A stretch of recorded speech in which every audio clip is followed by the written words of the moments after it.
Freeze. Somebody there? Freeze.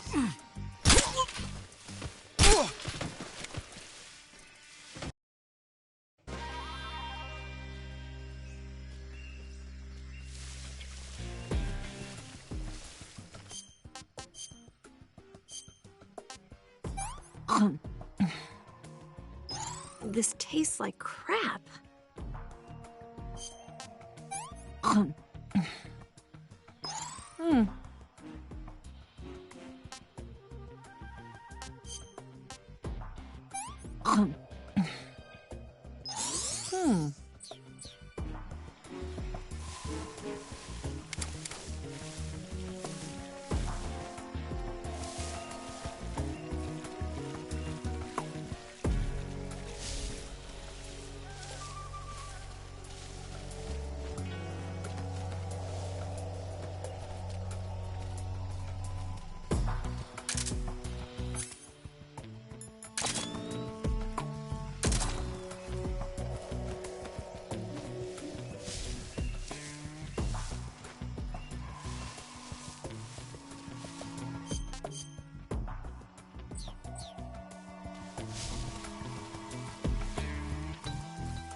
Snake, the lake is just over that cliff. Eva should be able to climb it if you help her. Keep her close to you.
Yuck.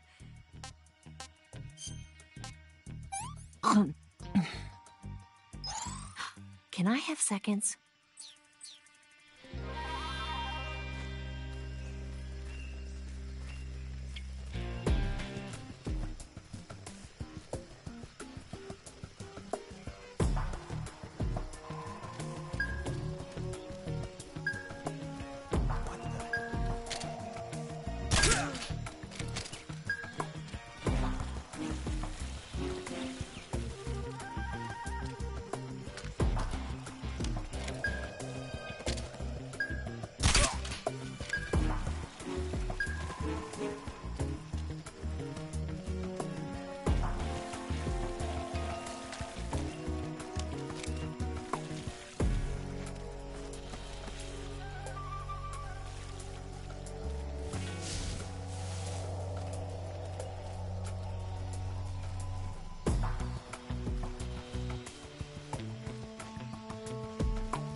it up!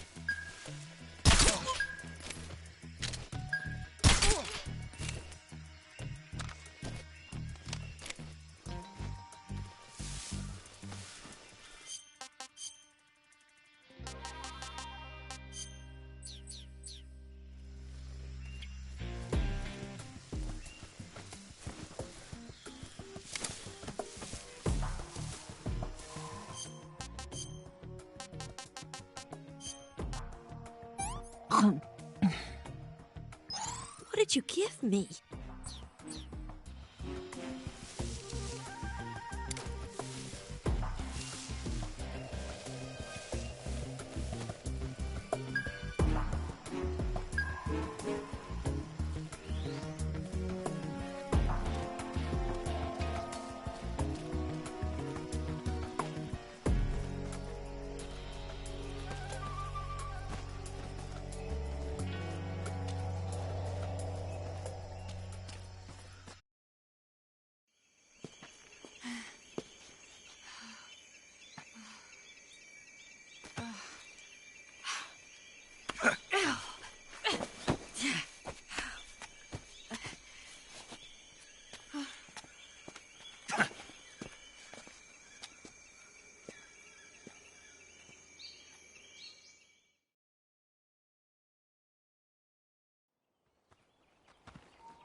Come on, Snake.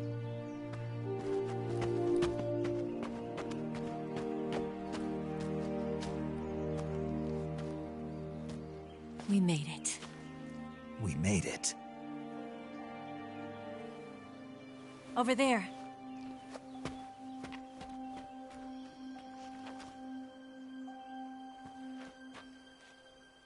It's the boss, isn't it? I'll go get the wig ready to take off. Right. I'll leave you two alone. But come back in one piece, okay?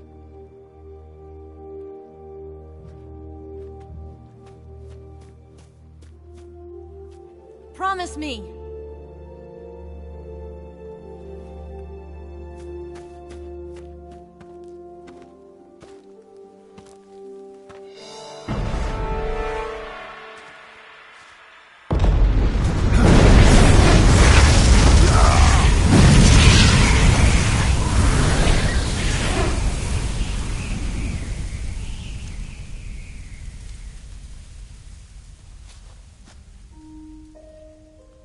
Life's end.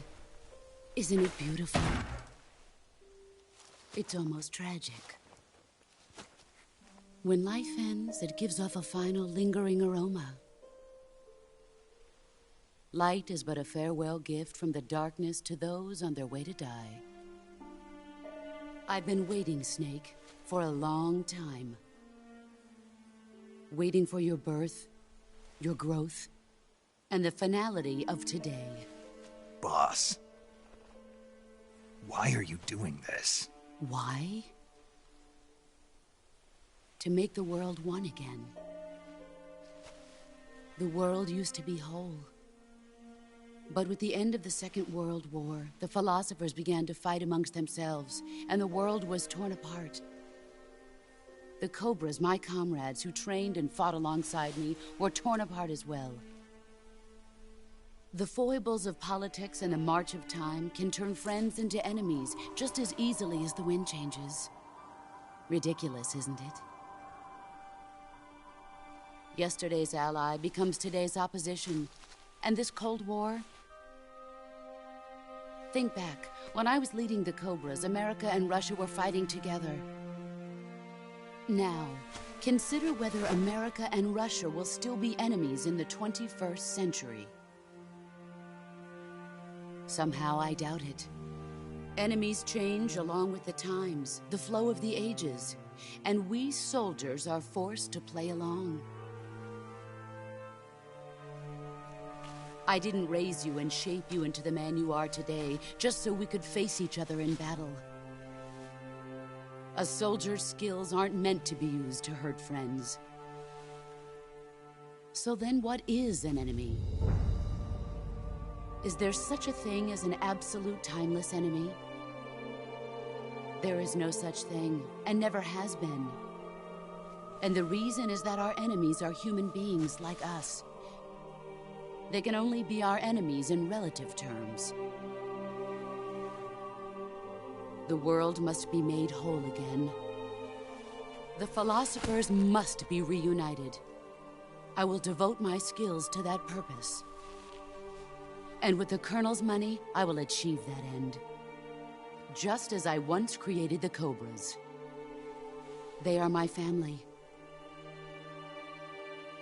I may no longer be able to bear children, but I still have a family. It was November 1st, 1951. I was in the Nevada desert participating in atomic testing. The name Nevada is derived from Spanish, covered in snow, white as snow. And snow is exactly what I saw in that Nevada desert. It froze my blood white. Snake, you were an atomic test subject, weren't you? On Bikini Atoll. That's part of the reason I was drawn to you. You and I are alike. We're both slowly being eaten away by the karma of others. We'll never have the chance to die peacefully of old age. We have no tomorrow. But we can still have hope for the future. In 1960, I saw a vision of the ideal future from space.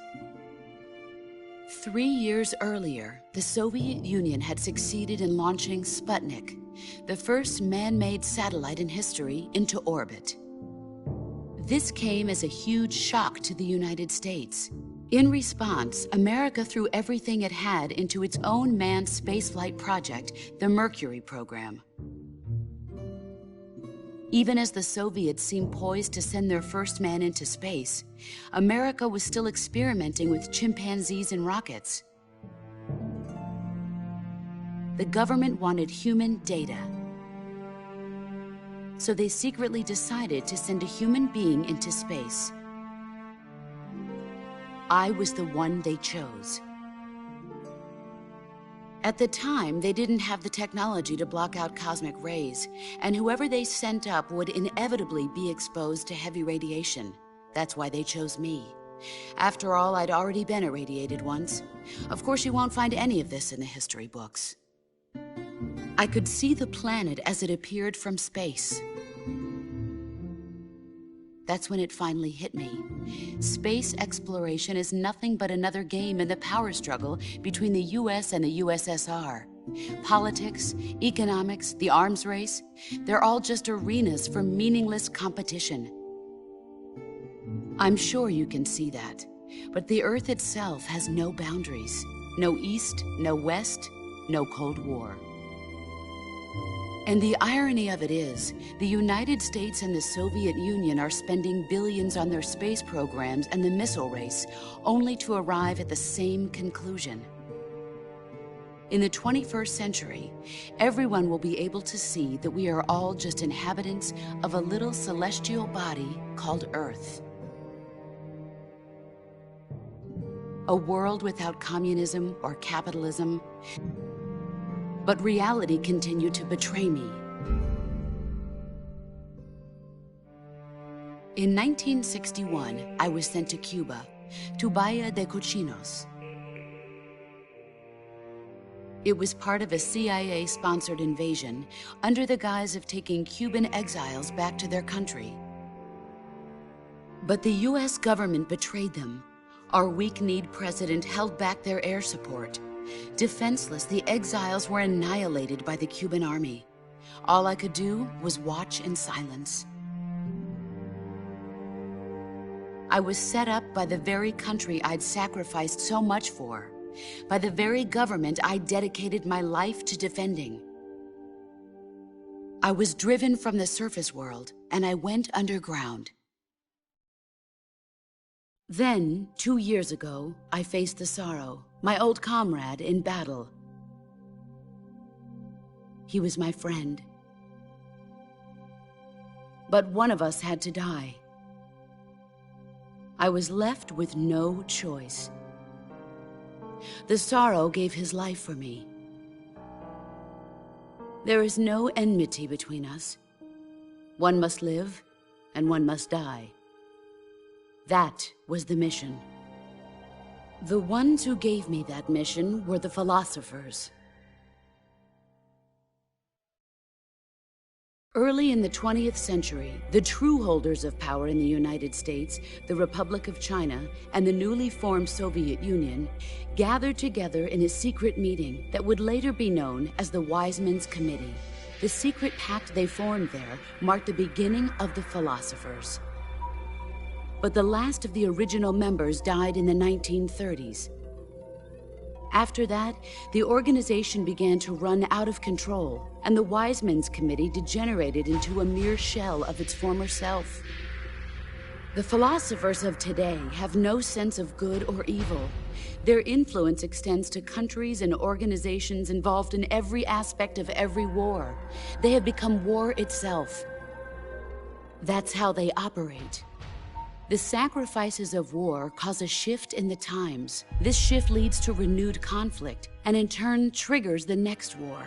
Like a nuclear chain reaction, each conflict sparks countless others, forming an endless spiral that will continue on for eternity. Do you understand what I'm saying, Snake? By consuming me and you, the philosophers intend to keep that cycle going forever. It was my father who explained all of this to me. He was one of them. You see, I am the last remaining child of the philosophers. But after he revealed the truth, my father was killed by that same shapeless, formless organization. And my father isn't the only thing the philosophers have taken from me.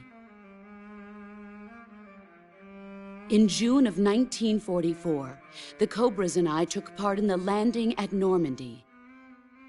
We'd been given a top-secret mission to locate and destroy enemy V-2 rocket installations. I was pregnant at the time.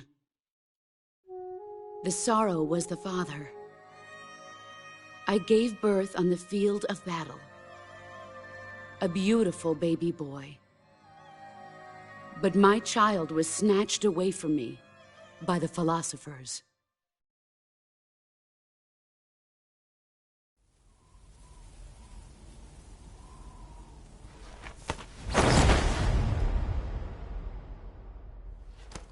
Look at this scar.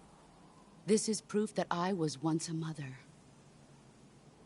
I gave up my body and my child for my country. There is nothing left inside me now. Nothing at all. No hatred, not even regret. And yet sometimes at night, I can still feel the pain creeping up inside me, slithering through my body like a snake.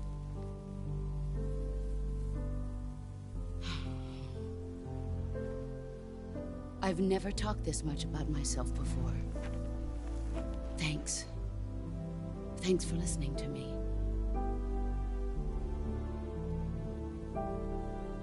I feel content. Snake, commence the operation. I raised you. I loved you. I've given you weapons, taught you techniques, endowed you with knowledge. There is nothing more for me to give you. All that's left for you to take is my life, by your own hand. One must die, and one must live. No victory, no defeat. The survivor will carry on the fight. It is our destiny. The one who survives will inherit the title of boss. And the one who inherits the title of boss will face an existence of endless battle. I'll give you 10 minutes. In 10 minutes, MiGs will come and bomb the hell out of this place. If you can beat me in less than 10 minutes, you'll be able to escape in time. Let's make this the greatest 10 minutes of our lives, Jack. Boss. You're a soldier. Finish your mission. Prove your loyalty. Face me. I come. Excellent, Jack.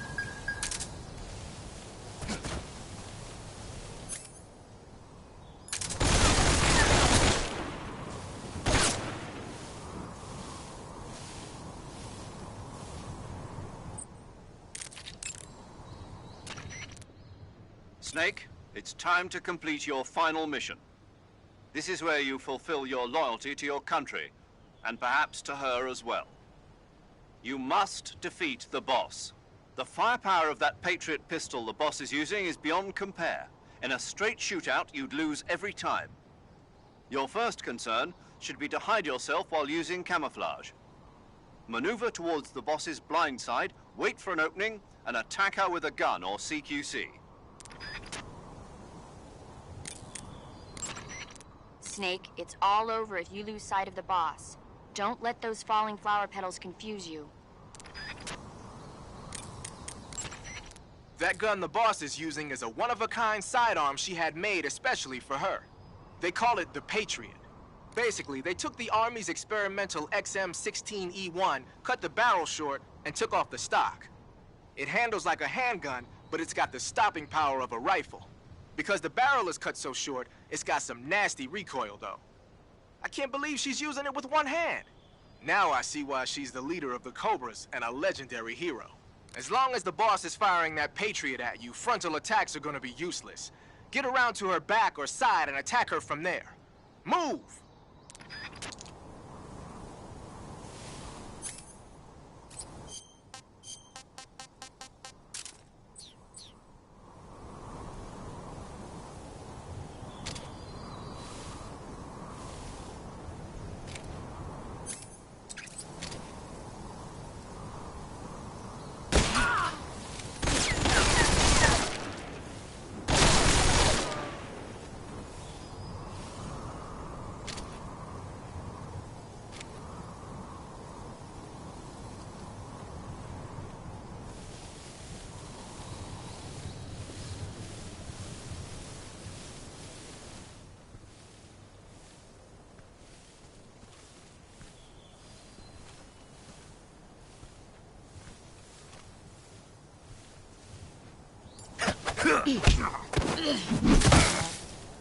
Pathetic.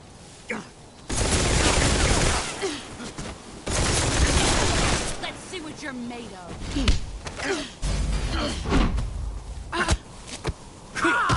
You're better than I believe.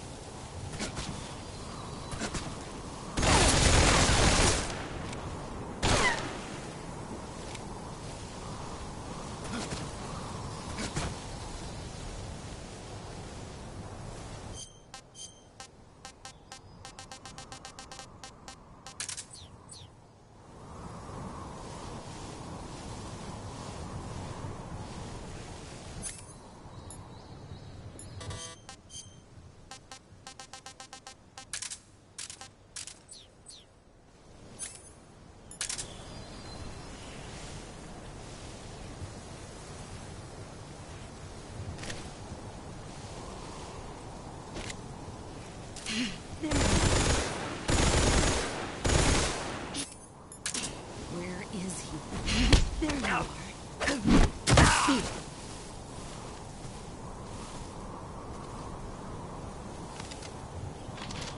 Nice try.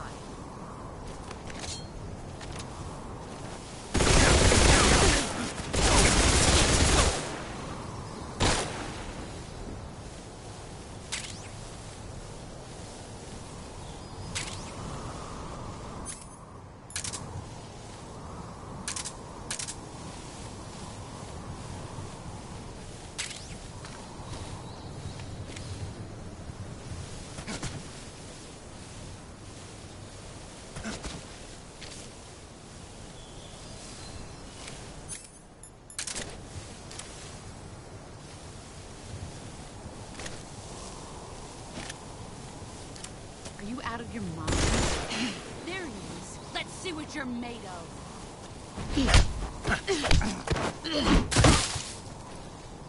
I'm disappointed.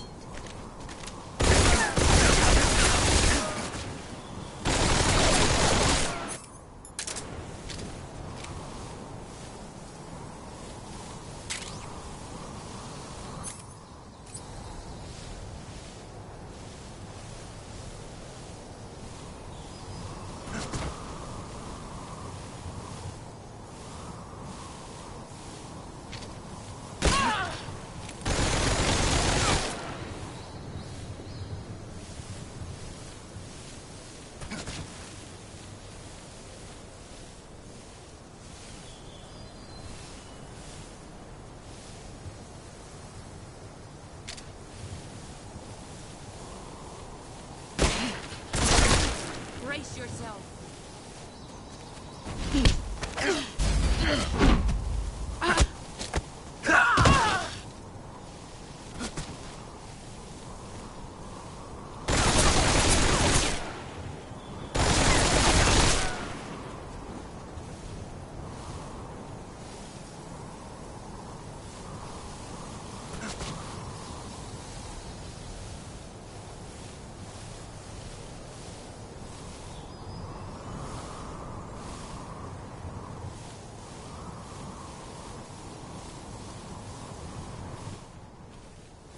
Found you. Your skills have improved.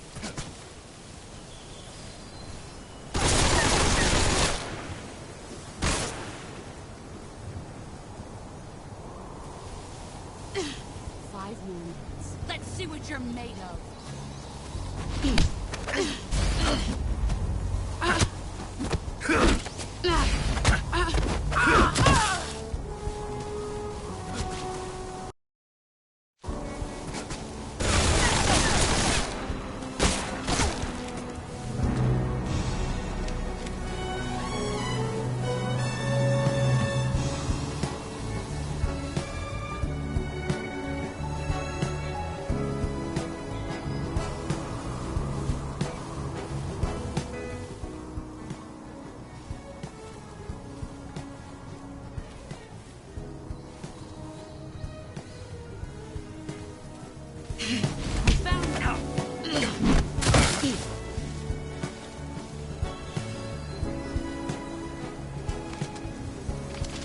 Nice try.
Come.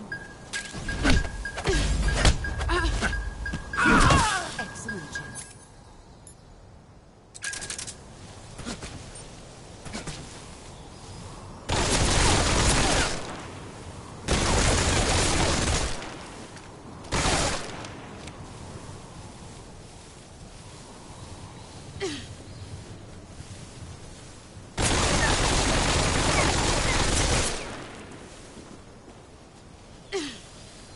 yourself.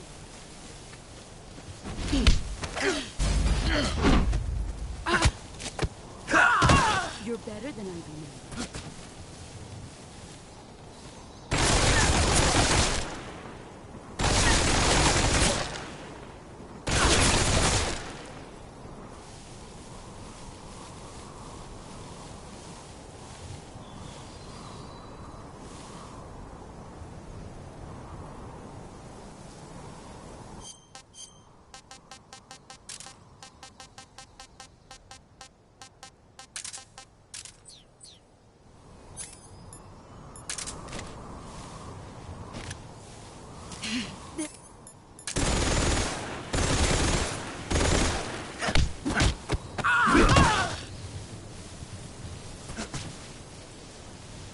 Brace yourself.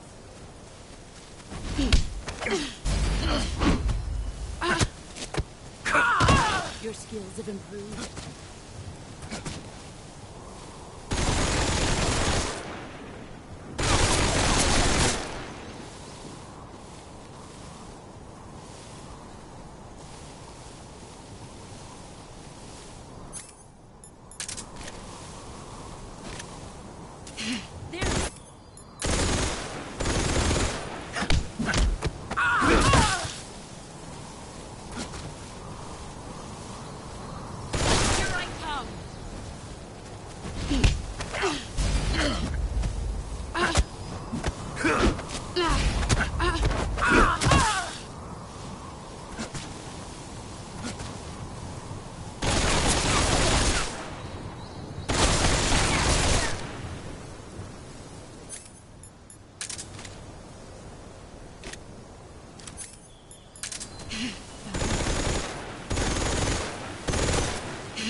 You're better than I think.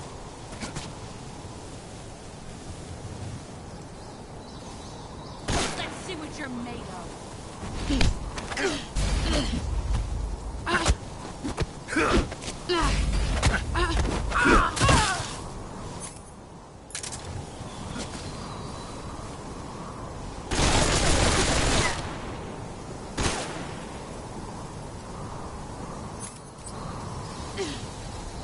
Brace yourself.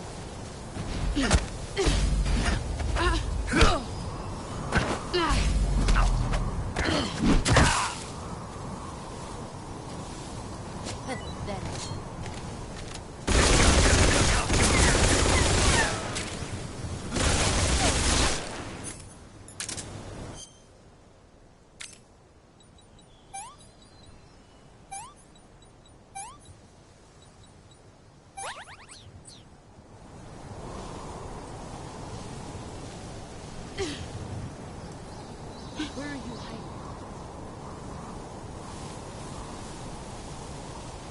Found you. Brace yourself.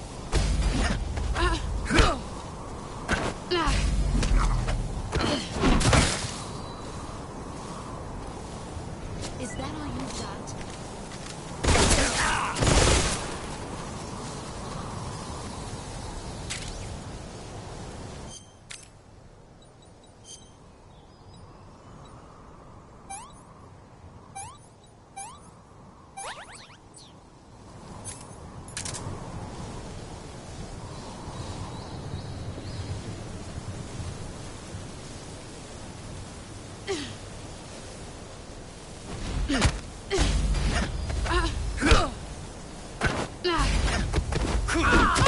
You're better than I think.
Take this. Keep it safe.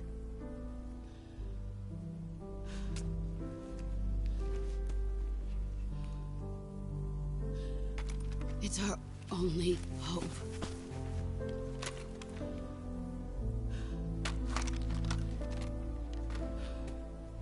A patriot? Why are you giving me this? Jack. Or should I say, Snake. You're a wonderful man. Kill me. Kill me now. Do it.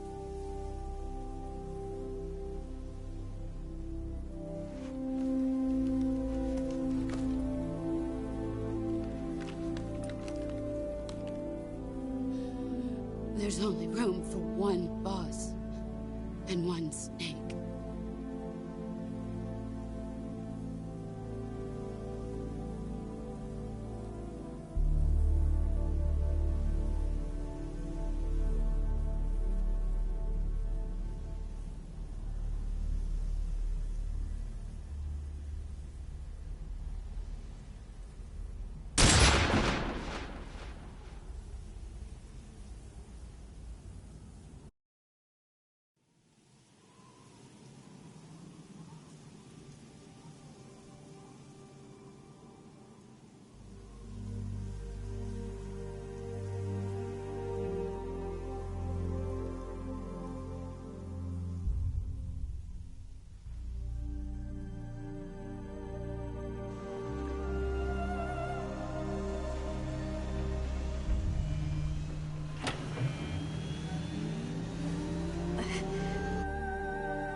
Ready to go, Snake?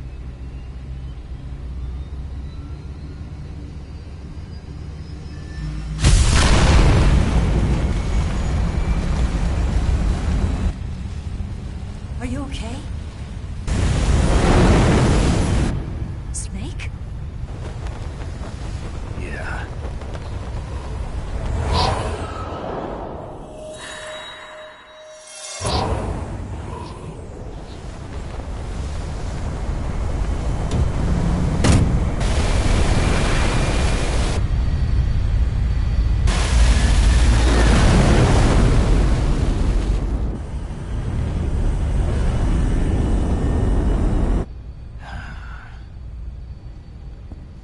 I told you you could trust me.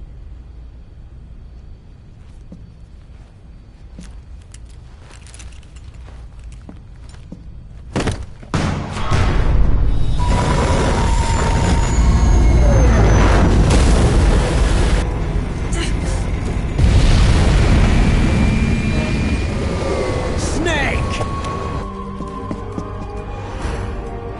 Ocelot! We're not done yet.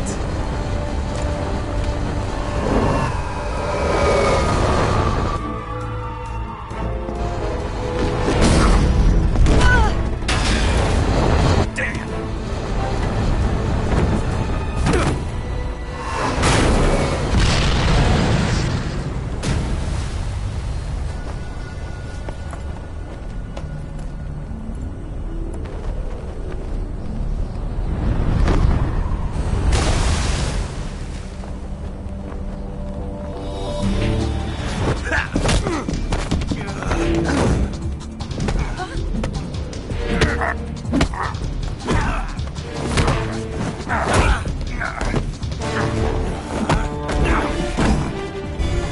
heavy!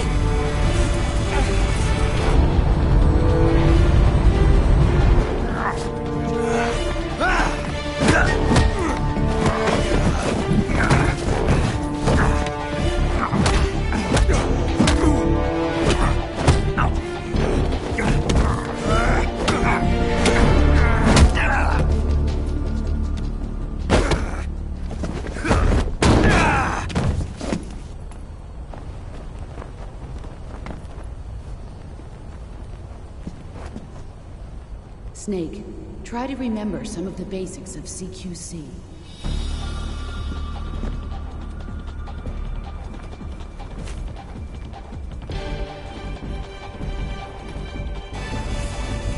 Not good!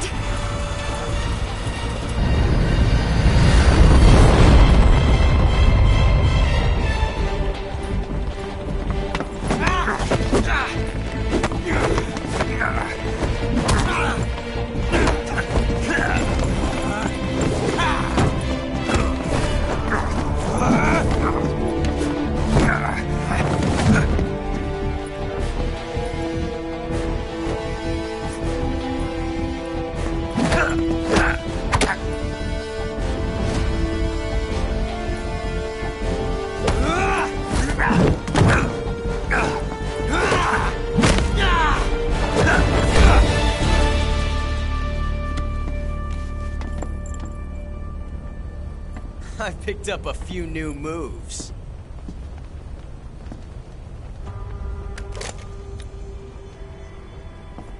Huh. It doesn't feel right to shoot an unarmed man. But I'll get over it. Eva!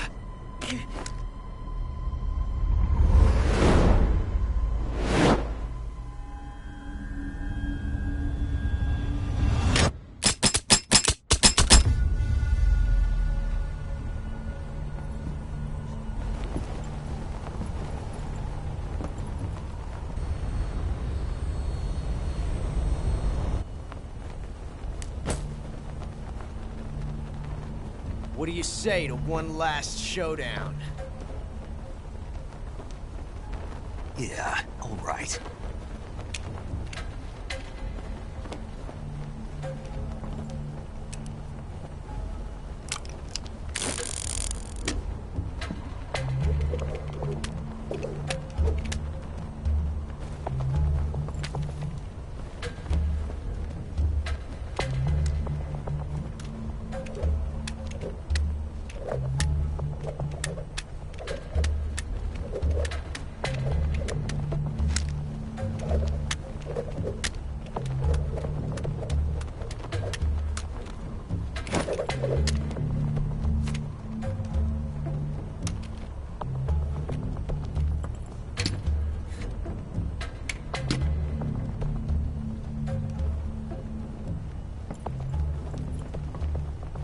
What's your name? Snake. No. Not that name. You're not a snake, and I'm not an ocelot. We're men with names. My name is Adamska. What's yours? John. Very well, John. Plain name. But I won't forget it.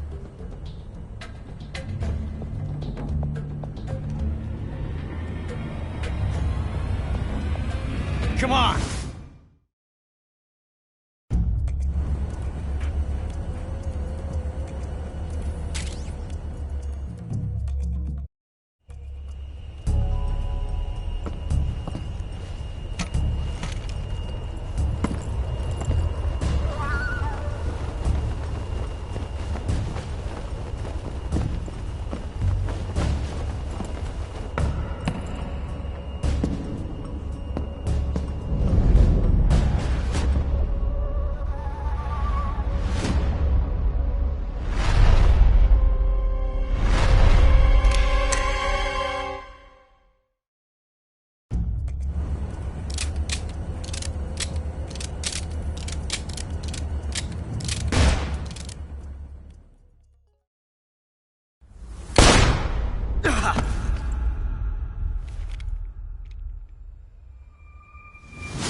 It's a blank.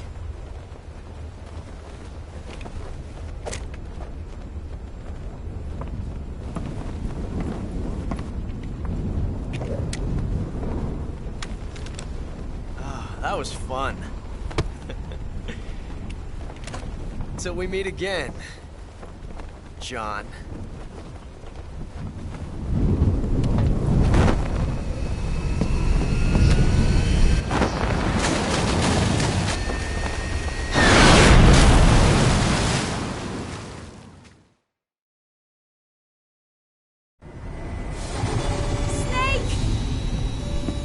Give me a hand! Pull!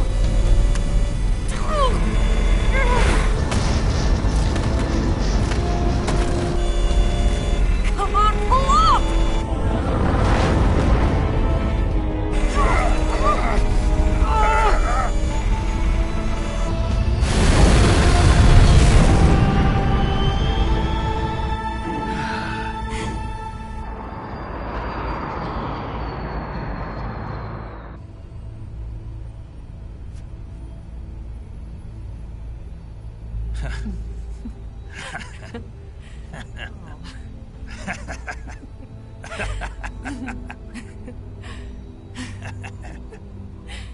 We made it. Yeah, we sure did.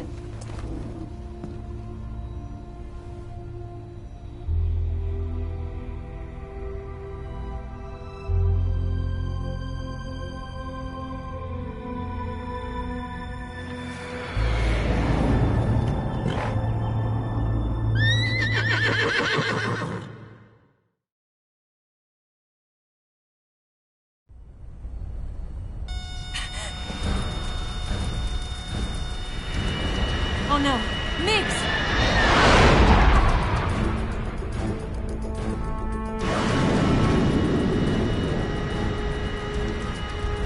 There's no way out! What are we gonna do? We've come too far to let them stop us now. Those things have got to be armed. It's no use. There's no way we can outmaneuver them.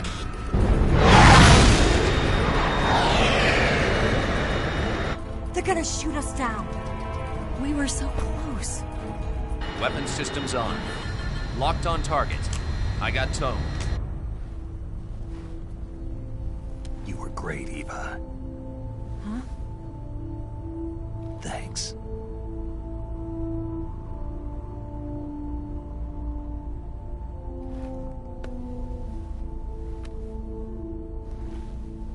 Oak 19, this is Control. Stand by for a direct order from the chairman. Oak 19, return to base immediately. Do you read me? This is a direct order from Comrade Khrushchev. Return to base immediately. Oak 19, do you copy? Understood. Aborting mission. RTB. Look! The MiGs, they're turning back! Woo!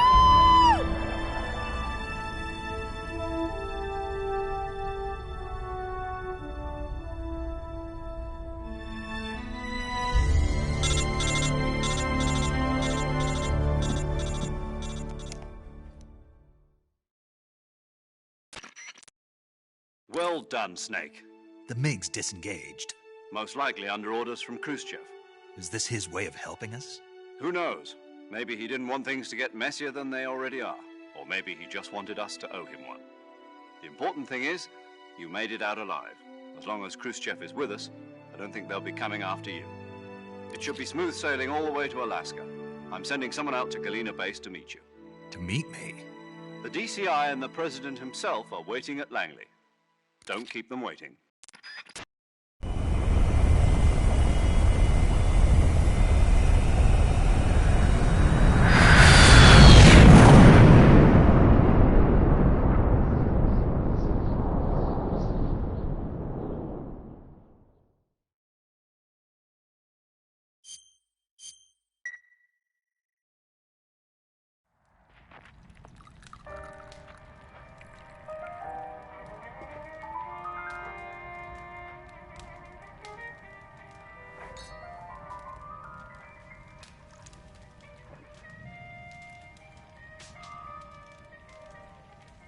So what are you going to do now? Go back to the KGB? What do you want me to do? Did you ever think about coming back to America? I can't go back. I've left America behind me. But you saved this country. I didn't do it alone.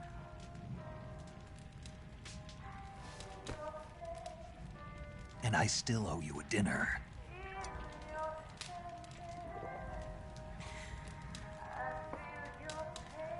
Is that part of your mission too? Or is it an order? Or is it an invitation?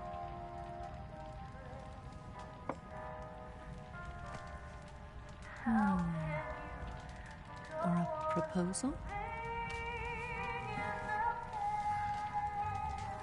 I don't take orders from anyone now.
Scholars tell us that the first spy in history was the snake in the book of Genesis. In that story, it was Eve who was tempted by the snake in the Garden of Eden. But this time around, it was I who tempted the snake and got away with the forbidden fruit of knowledge. Forgive me, snake.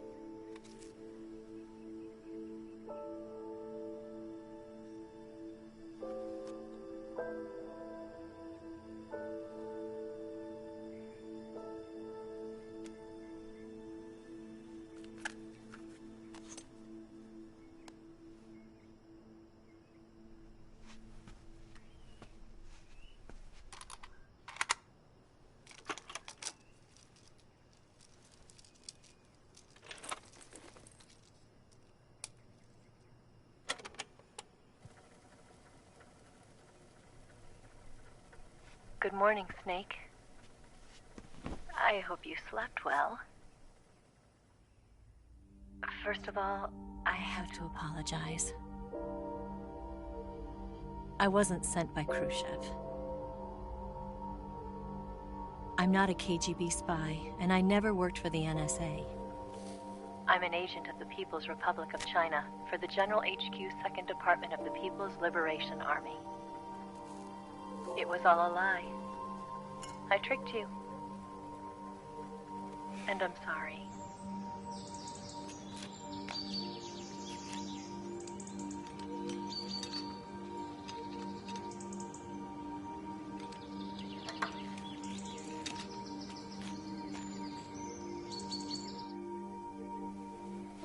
The philosophers still exist in China, too. You see, my mission was to find out where Volgin was hiding the philosopher's legacy and steal it. So I infiltrated his base as a KGB spy. The 2 NSA codebreakers who defected in 1960 were were actually both men. The real Adam never showed up at the meeting place, saving me the trouble of having to eliminate him. I sneaked in by pretending I was Eva. And you and Sokolov and Volgin, you all believed me. The philosopher's legacy was originally held in common between the US, Soviet Union, and China. We couldn't let the Russians and the Americans take it all for themselves. The Chinese government had its eye on the legacy, too. I got the film containing the legacy, and also the nuclear missile launch data from the Shagohod. 5 years ago, the Soviet Union stopped supplying us with nuclear weapons technology. Since then, China's Liaodong easing, hydrogen bomb, and space rocket projects have fallen behind. But with this data, our country will be able to develop its own nukes. We'll create a deterrent force to rival those of the US and Soviet Union. Everything has gone according to plan, thanks to your help. I, too, am one of the philosophers. I'm an agent of the philosophers, a graduate of one of their charm schools. I was raised in a joint US-Soviet-Chinese facility to become a sleeper agent. This was before the war. Back then, they were collecting children from all over the world. As a result, I'm indistinguishable from a native-born American. So it didn't surprise me when you and Volgin couldn't tell the difference. But she knew right from the beginning. She knew because before the war, she was at one of the philosopher's schools too, as an instructor. The boss was the only one I couldn't fool. She was the only one who knew I was a fake. She told me everything. Why did she open her heart to me like that? At the time, I couldn't understand it. But now, I think I do. Snake. She wanted you to know the truth. She chose me to tell you. That's why she saved my life. I've lied to you so many times, but not this time. My orders from the government were to obtain the legacy and to eliminate everyone who knew the truth about what happened. In other words, I'm supposed to kill you.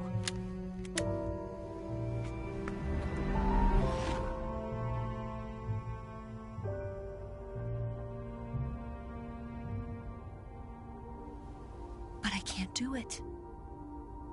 Not because we loved each other. And not because you saved my life. But because I made a promise to the boss. And I intend to keep it. I just wanted you to know. And you have to live.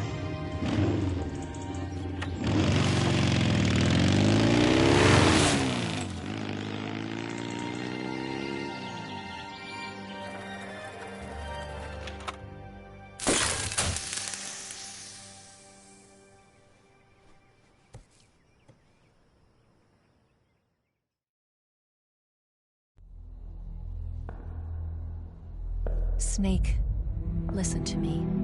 She didn't betray the United States. No. Far from it. She was a hero who died for her country. She carried out her mission knowing full well what was going to happen. Self-sacrifice. Because that was her duty.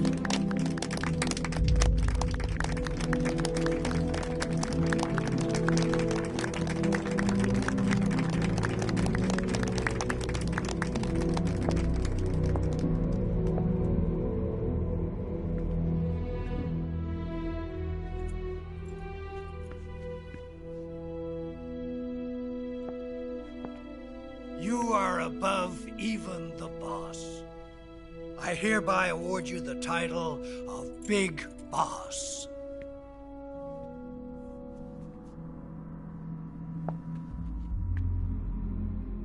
You are a true patriot.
secret sneaking missions for us.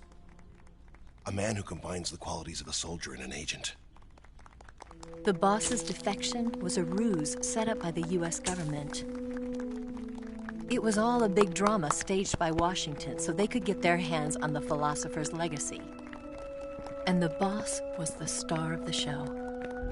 They planned it so that they could get the legacy that Colonel Volgin inherited and destroy the Shagohod at the same time.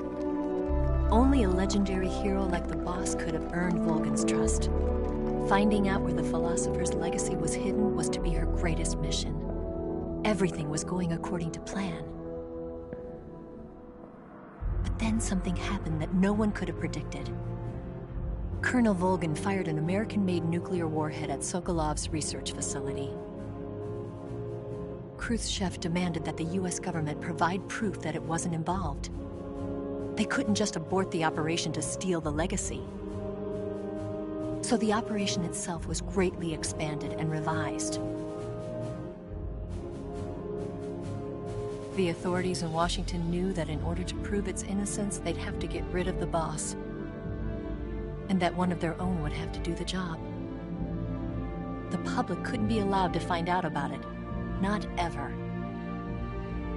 This, they concluded, would be the best way to keep the whole thing under wraps.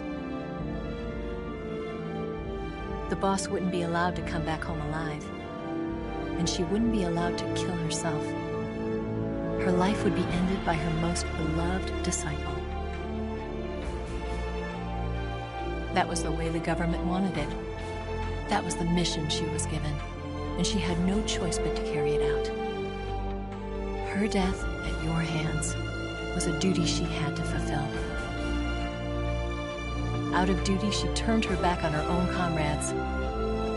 A lesser woman would have been crushed by such a burden. The taint of disgrace will follow her to her grave. Future generations will revile her. In America as a despicable traitor with no sense of honor. And in Russia as a monster who unleashed a nuclear catastrophe. She will go down in official history as a war criminal. And no one will ever understand her. That was her final mission. And like a true soldier, she saw it through to the end. But I think she wanted you, of all people, to know the truth. She wanted to live on in your memory. Not as a soldier, but as a woman. But she was forbidden to tell you herself. And that's why she told me. Snake, history will never know what she did. No one will ever learn the truth. Her story, her debriefing, will endure only in your heart.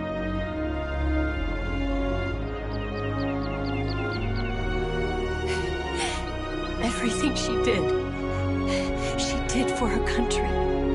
She sacrificed her life and her honor for her native land. She was a real hero. She was a true patriot.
Yes, Grozny Grad and the Granin Research Facility have both been wiped out without a trace. I understand, sir, but they were necessary sacrifices. Yes, the CIA has taken care of the boss themselves. I believe the White House will be satisfied. Khrushchev is finished. Your time has finally arrived. Yes, the American president is relying on us to keep a lid on the whole affair. We've got him by the balls. It should make a valuable trump card in future negotiations. Yes, Chief Director, of course. I'll keep the KGB informed.